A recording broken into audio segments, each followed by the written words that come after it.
Jujutsu Kaisen villains and antagonists. In the new gen, that has probably one of my favorite collectives of an antagonistic force or villain group, and I'm going to be ranking them now. Just to give you a little heads up, it's not power scaling. We're not going to do any of that because, let's be honest, we probably already know what the top 5 are. It's really just going to be my subjective list as to who I enjoy more as a villain, because I am a big villain guy. If it's anything, for some reason I really gravitate towards a well-written villain compared to like a well-written hero, as I feel like the art of an antagonist is really unlimited.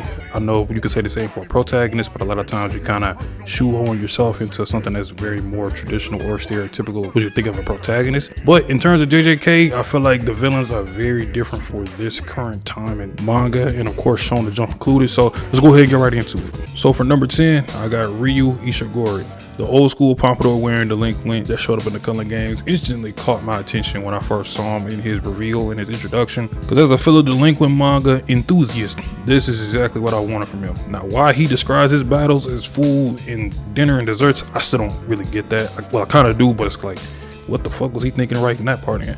But when it comes to Ryu as a character and his battle in the Color Games with Yuta, Uro, and Kurorushi, he was to me the standout out of all three, excluding Yuta, of course. Slick and cool design, and then the dynamic between him and Yuta was so simple that it was exactly what was needed and effective, because Yuta is someone who obviously in the Color Games he's just fighting so he can go ahead and save Gojo, and he just focused about the mission, while Ryu came back, all he wants is that big battle that draws the best out of him, and it's maybe somebody that could potentially beat him. And Yuta having to put aside the mission and whatever just so he could focus on fighting Ryu because he was actually enjoying the fight is a nice layer added to Yuta's character that was needed, and I think Ryu being the one to add that is nice. Also, for one of the most simple but powerful techniques in the series, Gege really knew how to make Ryu look cool with the granite blast. So for number 9, I got Urame, who was also fighting for biggest Sukuna simp against Orozu. Still to this point in the manga, doesn't have the most character depth in terms of what we know about them. But as of this video, that could very much change with the fight against Sakari. But Urame, oddly enough, does have some presence, or in this case what people like to say aura, in the story, considering they are the only person Sukuna would call a friend, at least by his standards. Now I think the whole cannibal chef thing for Urame adds that dark touch to them that I always appreciate. Of course, how could you not like the ice sorcery? I like ice users in anime, and the frost calm and the way that the ice literally just kind of spawns up from Urame as they blow the ice, and it's way more deadly than a lot of other ice users. I fucks with it. At number 8, I probably have something that's probably going to be unpopular. You better watch that mouth of yours, because I don't need any monkeys like you in the world that I'm creating. I have Geto, Volume 0, and technically hidden inventory at the very end for my number 8. I literally just think most of the antagonists going forward in the current JJK are just way better than Geto, in my opinion. Don't get it twisted, of course, I still like Geto. I feel like we all know the downfall and the decision of him wanting to get rid of all the non-sorcerers because of everything that's taking place in his sorcery life, and the whole talk with Yuki. We all know that was done phenomenal from start to finish. And of course, Volume 0 was a prequel, so Geto probably would have been way better written if it was a current Gege writing him. But I'm gonna go off the movie because I did like the movie adaptation more than in the manga. I just thought Geto was very solid. Has a ton of charisma, and you could definitely feel it up against Yuta, who doesn't have the most, but is also a sympathetic figure. So those two clashing made for some good interactions, and of course the battle was amazing. ここがね、ルール追加。全プレイヤーの情報を開示させる。 For number 7, I got Lightning Boy Kashimo. I know Kashimo, at the current status of JJK community, I'm not gonna say don't like him, but they're just calling him fraud for all of this because he lost to Sukuna. It is what it is. But Kashimo as an antagonist definitely carried his weight in the Color Games. To me, he was the main antagonist for that stretch of all the colonies, as the build up to him was just straightforward. He's a monster, he's vicious, he was from the Edo period, had 200 points by the time we first saw him, had an eccentric design, and similar to Ryu, who was also from the same period as Kashimo, they wanted a battle, although for him, he specifically wanted Sukuna. And I feel like the build up in terms of him wanting to fight Sukuna was really good. Even though the fight itself, I will say, I just wish it went like a chapter or 2 longer. I think Kashimo delivered. And of course, like, Hakari versus Kashimo is revered as a top 3 fight at the lowest in terms of a lot of fans. So Kashimo gave us a lot of stuff to remember more than anything.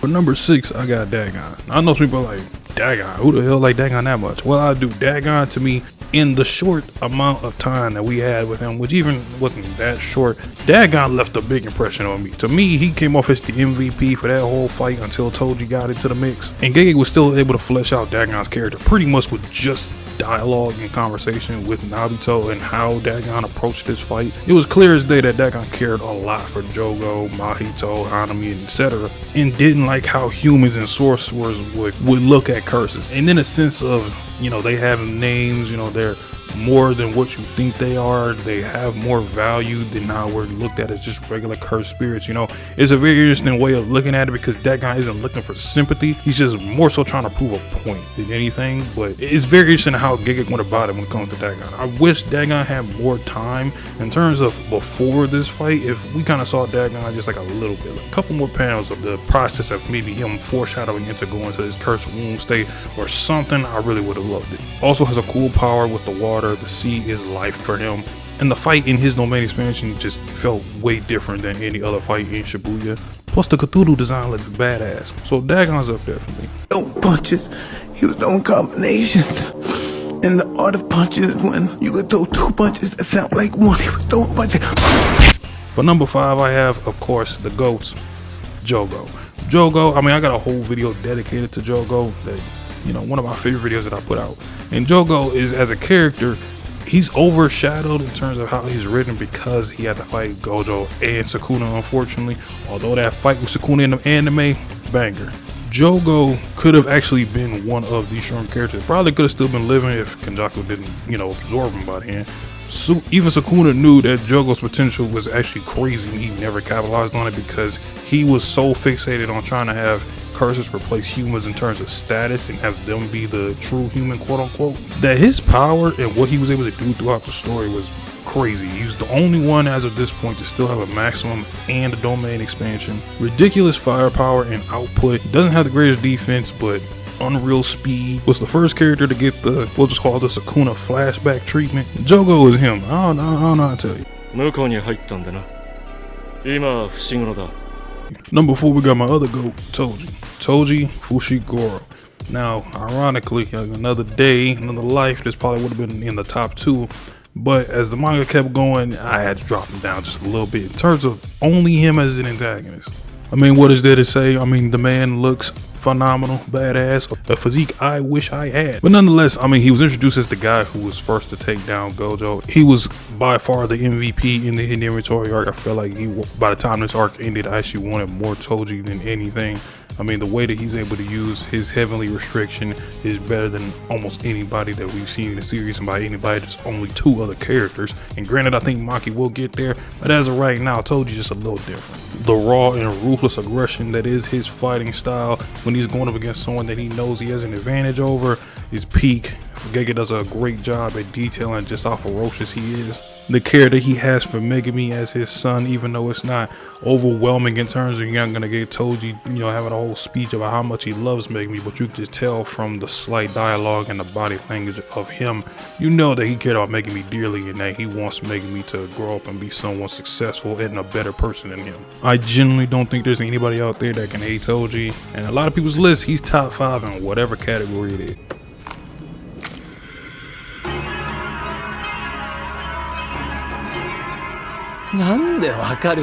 Number 3, I'm going Kenjaku. Now Kenjaku, the more that you read JJK, especially on a reread, he is a amazing antagonist. He's compared to Aizen a lot, although I feel like him and Aizen are similar, but the way Kenjaku is executed is a little bit more up to my liking because we get to see his plans. We're seeing everything that he wants to do, and something I always found ironic is that his whole game plan is he wants to create the murder, something that's uncontrollable, chaos. But mind you, every time Kenjaku is on panel, it feels like he's in control of the situation. Even when his fight against Choso and Yuki, for the majority of the fight, Kenjaku was in control. Anytime he's having a dialogue with someone, even that little small section with Kamo, it felt like at any given moment, if he really wanted to, he could have wiped out that whole clan. But he doesn't, because it doesn't amuse him. It's that simple when it comes to why he likes certain things. Figuring out the unknown. It's so many layers to Kenjaku. He's such a well-written antagonist, even though he's only just a brain. He's written so well that some people had to argue whether it was him or another character that's on this list as to who's the real main antagonist, because he holds so much weight in the series. I mean, he's freaking Yuji's moms too. So the brain of the operations is my number 3.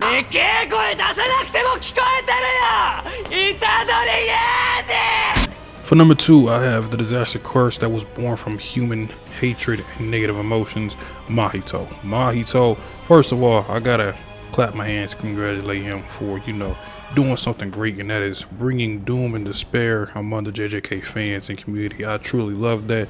I love seeing people, in their worst when it comes to Mahito on screen, taking out Nanami, taking out Nobara. I truly appreciate it, because sometimes you gotta drag some people down to the lowest just so you can see them rise up again to maybe, just maybe, having some good common sense on the timeline. But other than that, Mahito is a character. I mean, his charisma, the way he is what the series really needed in terms of where it was at that current point. Of course, the dynamic with Yuji is stellar. It's one of my favorite, probably my definite favorite in the series in terms of a parallel or a contrast with another character. I think Yuji and Mahito brought out the best in both characters, and Mahito to me is a character that a lot of people view that doesn't have any depth because, oh, he's just pure evil. But if anything, Mahito has a lot of depth to him because he's born from humans and he's learning on the spot. He's learning about human emotions and how to use them against people. He's learning about battle. He's learning about Yuji himself. What does he love and what does he hate? Things like that. I obviously have a video more dedicated to that stuff with Mahito that'll also be linked somewhere. But Mahito is the perfect leader for that whole disaster curse group. As ironically, Mahito was the most inhumane out of all 3 of the other curses. I mean, being called the mirror of death for humans is pretty hard. And he helped deliver a top 2. It's, for me, kind of tied with top 1 fight in the series. How could you not love this menace?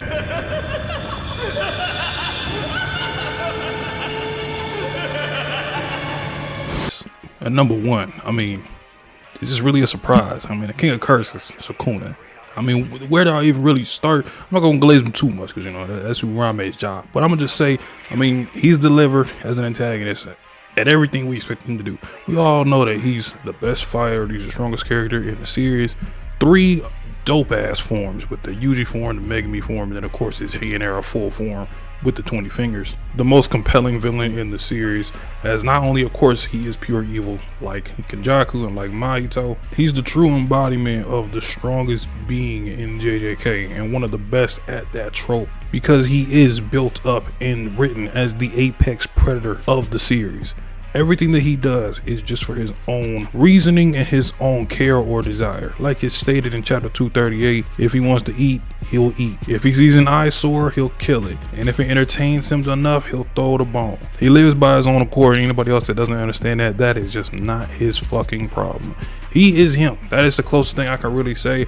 I mean, Sukuna was used sparingly, and up until this point, we've seen the most out of him, and it will be a tall task to find someone who doesn't look at this current Sukuna and the way Sukuna has been used as the best antagonist in the series. The fight with Gojo alone automatically was elevating him higher, and that 236 chapter with him made him the clear, distinct best, at least for me, villain / antagonist in JJK. Whether it be in battle, whether it be in dialogue, whether it be in just sheer presence, aura, curse energy, whatever it is, everything with Sukuna is calculated and executed exactly how it should be. He is right now the pinnacle of the series, and I honestly can't wait to see what else Gege has in store for him. I know the conclusion of his character is probably going to be one of the best in the series, so it's only fitting that the king will be at the top of the list. It's my ranking of JJK villains. Of course, if you agree, hey, I love you. If you disagree, I love you. At least you got your own opinions. If you're indifferent, fuck you. We need to find out what you like and what you don't like. Comment below your favorite villain. Also subscribe, of course, if you enjoy content like this. Leave a like, it helps. And check out that second channel as well. I'm going to be doing some different stuff on there. Mainly gaming and anime. I'll let y'all in the next one. Peace.